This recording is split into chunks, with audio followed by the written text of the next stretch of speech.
Hi everyone, আজ দিনটা ছিল অষ্টমী, তাই আর দেরি না করে সোজা অফিস করে বেরিয়ে গেছি ব্যাঙ্গালোরে ঠাকুর দেখতে। আর এই দেখো কি সুন্দর মেলাও বসেছে, আর বাইরেটাও জাস্ট দারুণ সাজিয়েছে। চলো তাহলে দেরি না করে আগে প্যান্ডেলের ভিতরে যাওয়া যাক। এই দেখো আমাদের মা দুর্গা বেশ অন্য টাইপের করেছে আর সুন্দর।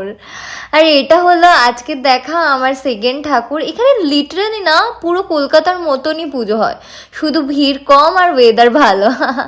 তাই লাইন দিয়েও ঠাকুর দেখতে লাগে না। আর আমি ভুলেই গেছিলাম যে ক্যামেরা অন ছিল আমার এদিকে।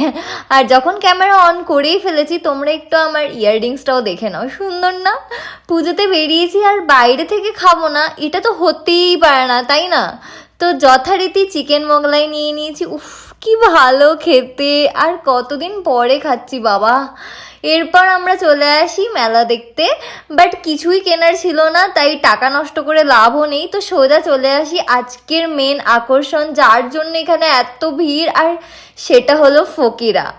আই থিঙ্ক তোমরাও আমার মতন এই ব্যান্ডের গান খুবই পছন্দ করো, তাই আর বেশি বকে লাভ নেই, তোমরাও শোনো আর আমিও রিকাপ দেখি। বাই।